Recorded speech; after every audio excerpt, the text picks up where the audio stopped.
با نام و یاد خدای مهربان، بهنام رجبی هستم، مدرس دوره آموزش حسابداری مقدماتی. بچه‌ها، در جلسه گذشته ما موضوع کدینگ حسابداری رو با هم بررسی کردیم و من انواع کدینگ حسابداری رو بهتون معرفی کردم، تعریفش رو گفتم، حتی به صورت عملی رفتیم توی نرم افزار و اونجا بهتون کدینگ حسابداری یه نرم افزار رو نشون دادم. اگه جلسه گذشته رو ندیدید و دوست دارید در رابطه با کدینگ حسابداری بدونید، که البته باید اینو بدونید، باید برگردید و جلسه گذشته رو ببینید. اما این جلسه ما در اولین قسمت از فصل 4 دوره آموزش مقدماتی هستیم. در این بخش از فصلمون هستیم. بهتون تبریک میگم، تا اینجا همراه من بودین. باعث افتخار منه، باعث خوشحالی منه که تونستم تا اینجای کار شما رو نگه دارم در این مسیری که براتون طراحی کردم و تمام توانم رو گذاشتم که بهتون حسابداری رو با زبان ساده آموزش بدم. خوشحالم که در این نقطه همراه من هستید و امیدوارم که در نقاط بعدی هم همراه هم بمونید و قسمت‌های بعدی رو هم با هم پیش بریم. اما این جلسه میخوایم کلاً در فصل 4 ما میخوایم رویداد مالی رو به صورت تخصصی بهش نگاه کنیم.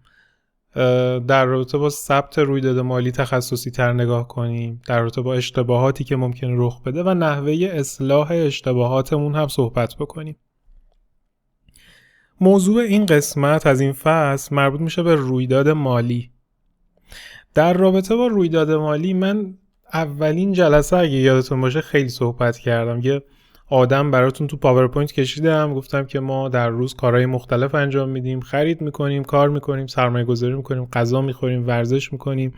بعضی از اینا میشه رویداد مالی، بعضیشون میشه رویدادهای غیر مالی و یه جورایی سعی کردم با اون تعریف بهتون رویداد مالی رو توضیح بدم. اگه اولین قسمت این دوره رو ندیدین، یعنی قسمت اول فصل اول، برگردید این بخش رو دوباره ببینید اگه یادتون رفته، چون دیگه گفتم اینا رو تکرار نکنم و برم فقط تو فاز تخصصی تر اینو بهتون توضیح بدم.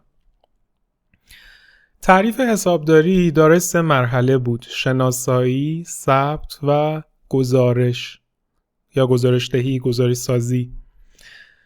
مرحله ثبت رو مثلا ما یه تایمی بررسی کردیم، گزارشات رو بررسی کردیم. الان در این فصل بیشتر با شناسایی کار داریم، البته با ثبتش هم کار داریم، ولی الان ما با شناسایی رویدادها کار داریم. ما اگه قرار باشه رویداد مالی رو ثبت بکنیم، اول باید قادر باشیم شناساییش کنیم. اگه شناسایی نکنیم که نمیتونیم ثبتش کنیم. و اگر بخوایم یعنی اگه بتونیم، اگه خواستار این باشیم که بتونیم شناساییش کنیم، باید بدونیم رویداد مالی چیه. اگه بدونیم رویداد مالی چیه، خیلی راحت شناساییش میکنیم، بعد شناسایی ثبتش میکنیم. پس یه تعریفی از رویداد مالی با هم داشته باشیم. بچه‌ها، رویداد مالی یه اتفاقه، یه رویداده، یه معامله است، یه تراکنش شاید بهش بگیم. یه تراکنش، البته نه تراکنش مثلا شاید ذهنتون بره سمت بانک. یه معامله است که 2 تا ویژگی داره. یکی با واحد پولی قابل اندازه‌گیریه و یکی بر معادله حسابداری اثر میذاره. 2 تا آیتم خیلی ساده که ما باید بدونیم برای اینکه بتونیم رویداد رو شناسایی کنیم. با واحد پولی ما قابل اندازه‌گیری، با واحد پولی قابل اندازه‌گیری باشه، بر معادله حسابداری اثر بذاره. چه چیزی در شناسایی رویداد مالی به ما کمک میکنه؟ ببینید، یکی این که خب قوانین رو بدونیم، همین 2 تا قانون با واحد پولی اندازه‌گیری باشد و بر معادله حسابداری اثر داشته باشد و باید بدونیم. و اینم فراموش نکنید که باید جفتشو داشته باشه، نه یکیشو. بر معادله فقط بخواد اثر بذاره ولی با واحد پولی قابل اندازه‌گیری نباشه نمیشه. برعکسش، اگه واحد پولی اندازه‌گیری بشه ولی بر معادله اثر نذاره هم نمیشه. باید جفتشو همزمان داشته باشه. اما چه چیزی کمک میکنه؟ ببینید، یکی این که قوانین رو بدونید، یکی هم این که واقعا با قدرت تجزیه و تحلیل و تمرین این قابلیت رو میتونید پیدا کنید. مثل یه نمیدونم بازی‌های کامپیوتری بازی کردین یا نه؟ من خیلی تو بحث دنیای گیم و کامپیوتر و اینا قبلا که خیلی بودم، الانم یه کوچولو هستم. دیدید بازی میکنید براتون اچیومنت های جدید باز میشه. یه اچیومنتیه که براتون باید باز بشه کم کم و متوجه این موضوع میشید که چی هستش. همین این جلسه فقط خواستم همین رو بهتون بگم و بیشتر براتون مثال بزنم. یعنی این جلسه رو بیشتر تایمش رو میخوام اختصاص بدم به یه تمرین خیلی مهم. در فهرست رویدادهای ارائه شده مشخص کنید کدام رویداد مالیه، کدام رویداد غیر مالیه. رویداد مالی، رویداد غیر مالی. یه فهرست براتون گذاشتم، الان دونه دونه با هم تجزیهش میکنیم. از سمت راست بالا شروع کنیم. فروش نسیه کالا. خب فروش نسیه کالا آیا رویداد مالی هست یا نه؟ ببینید دو تا جمله تو ذهنتون بیاد. فروش نسیه کالا با واحد پولی قابل اندازه‌گیریه؟ بله، مشخصه دیگه. خب ما وقتی داریم میفروشیم یه مبلغی برای کالامون مشخص کردیم، پس با واحد پولی قابل اندازه‌گیریه. بر معادله حسابداری اثر میذاره؟ بله. چجوری اثر میذاره؟ اول میره تو اون سود و زیان، بعد سود و زیانه میره توی بحث حقوق صاحبان سهام و حالا چیزای دیگهش اثر میذاره. حالا خیلی وارد جزئیاتش نشید. پس فروش نسیه کالا رویداد مالی محسوب میشه. پرداخت هزینه با واحد پولی قابل اندازه‌گیریه؟ بله. چرا؟ چون ما هزینه که داریم میدیم میدونیم چقدر دیگه، چقدر داریم پول میدیم. بر روی معادله حسابداری اثر میذاره؟ بله. پس رویداد مالی محسوب میشه. امضای قرارداد شروع تولید گوشت گیاهی. یه خط تولید میخوایم بزنیم، گوشت گیاهی تولید کنیم، قراردادش رو امضا کردیم. با واحد پولی قابل اندازه‌گیریه؟ ممکنه تو قرارداد مبلغ باشه، با واحد پولی قرارداد رو بشه اندازه گرفت. مثلا قرارداد 2.5 میلیاردی، پس با واحد پولی قابل اندازه‌گیریه؟ بله، ممکنه. اصلا قرارداد داره دیگه، قرارداد مبلغ داره، قابل اندازه‌گیریه. بر روی معادله حسابداری اثر میذاره؟ خیر. قرارداد تا وقتی که به مرحله اجرا نرسیده باشه و فقط صرفاً یه امضا شده باشه، خب هنوز چیزی جابجا نشده. یعنی در صورتی قرارداد میاد اثر بذاره که اینجا نگه امضا، بگه مبلغ مثلا بخش اول قرارداد دریافت شد، یا مثلا فلان مفاد قرارداد اجرا شد و انجام شد. تا زمانی که یه امضا که نمیتونه بر روی معادله اثر بذاره. ما امضا رو نمیتونیم بیاریم رو معادله. پس با واحد پولی قابل اندازه‌گیری هست ولی بر معادله اثر نداره، پس رویداد مالی محسوب نمیشه. تعمیر ماشینالات خط تولید. ماشینالاتمون تو خط تولید خراب شده، یه شخصی اومده اینا رو تعمیر کرده. رویداد مالی محسوب میشه یا نه؟ خب بعد همون دو تا سواله بپرسیم دیگه. با واحد پولی قابل اندازه‌گیریه تعمیر؟ شاید بگید بله، ولی اینجا نگفته هزینه تعمیر، گفته تعمیر خود کار تعمیر که یه رویداد مالی نیست اصلا، یکی داره تعمیر میکنه دیگه. یه سوال یه ذره انحرافیه، یعنی میخوام یه ذره گیجتون کنم ولی میخوام اینا رو از هم دیگه بتونین تفکیک کنین. وقتی یه ماشینی داره تعمیر میشه رویداد مالی نیست، این که هزینه یه تعمیرشه که رویداد مالیه. پس اینجا صحبتی از هزینه نشده. تعمیر ماشینالات با واحد پولی قابل اندازه‌گیری نیست و بر معادله حسابداری هم اثر نداره. هیچ کدوم از قابلیت‌ها رو نداره، هرچند یکیش هم داشت نمیشد ولی جفتش هم نداره، پس رویداد مالی محسوب نمیشه. پرداخت حقوق پرسنل با واحد پولی قابل اندازه‌گیریه؟ بله. و بر معادله حسابداری هم قطعا اثر میذاره. وقتی داریم پرداخت میکنیم یه طرف داره داراییامون کم میشه، یه طرف داره بدهیامون کم میشه، پس رویداد مالی محسوب میشه، قطعا محسوب میشه. استخدام، خب جواب لو رفت استخدام پرسنل جدید نیست دیگه استخدام پرسنل جدید، ببینید ما که بهش پول ندادیم، اون از ما پولی دریافت نکرده، بهش بدهکار نشدیم، تازه استخدامش کردیم، قراره که بیاد کار کنه تا حالا آخر ماه بشه حقوقو براش هزینه‌شو شناسایی کنیم، اون موقع میشه رویداد.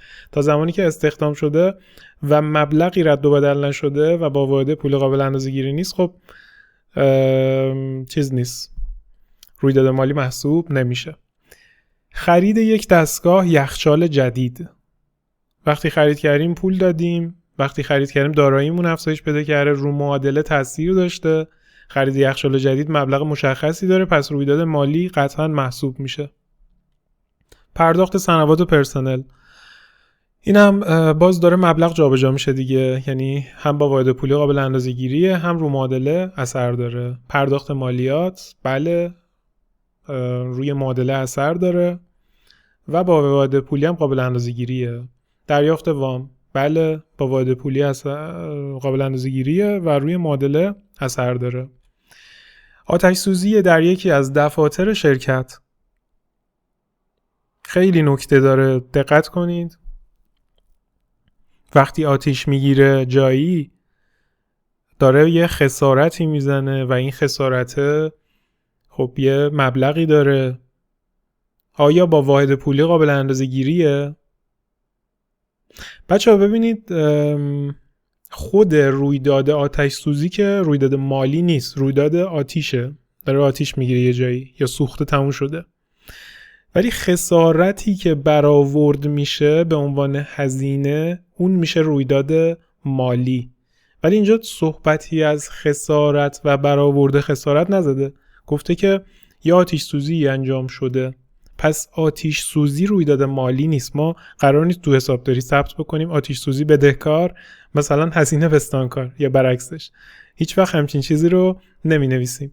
چیزی که ما می نویسیم اعداد و ارقامه. آتش سوزی به دنباله خودش یه رویداد مالی میاره به اسم هزینه حالا آتش سوزی و خودش به خودی خود نه با واحد پولی قابل اندازه‌گیریه، با واحد دما قابل اندازه‌گیریه، یعنی باید ببینیم چند درجه بوده اون آتیشه، نه با واحد پولی قابل اندازه‌گیریه نه رو معادله اثر داره. ولی بعد از اون که میایم برآورد میکنیم هزینه حالا چیزایی که از بین رفته، اون میشه رویداد مالی. دریافت بیمه آتش سوزی، یه پولی رو از بیمه میگیریم، قطعا خب دیگه تکرار نمی‌کنم دیگه، این رویداد مالی محسوب میشه. اخذ قرارداد اجاره دفتر جدید. ببینید اخذ قرارداد به خودی خود رویداد محسوب نمیشه. شاید ما تو نرم افزارهای حسابداری یه جایی داشته باشیم قراردادمون رو ثبت کنیم، ولی قرارداد به صورت کلی رویداد مالی نیست. قرارداد به دنباله خودش یه سری رویدادا رو میاره و اون رویدادها هن که میشن رویداد مالی، مثلا دریافت مبالغ قرارداد، مثلا ثبت هزینه‌های قرارداد که بعداً خیلی در توی حسابداری پیمانکاری اینا رو خیلی بهتون کامل توضیح میدم. ما یه دوره پیشرفته خواهیم داشت به اسم حسابداری پیمانکاری، روش در رابطه با قرارداد زیاد صحبت میکنیم. پس اخذ قرارداد تا زمانی که صحبت از معامله و مبادله پول و کلن چیزی نشده رویداد مالی محسوب نمیشه. برگزاری جشن تولد برای پرسنل متولد مهر ماه، بعضی شرکت ها مثلا ماهانه برای پرسنلشون که تو اون ماه بودن جشن تولد میگیرن، بچه ها مثلا کادو میدن به هم دیگه. خود برگزاری جشن خب یه رویداد مثل غذا خوردنه، مثل ورزش کردنه و رویداد مالی محسوب نمیشه، ولی اون هزینه هایی که بابت جشن تولد میشه، کادوهایی که گرفته میشه، اونم میشه رویداد مالی اگه از طرف شرکت باشه و اینجا خب به هزینه ها اشاره نکرده، پس رویداد مالی محسوب نمیشه.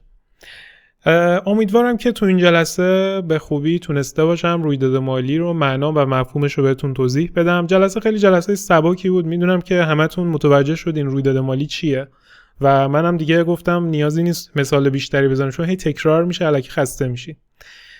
اما در جلسه بعدی قراره که در رابطه با اسناد مثبته و محکمه صحبت کنیم.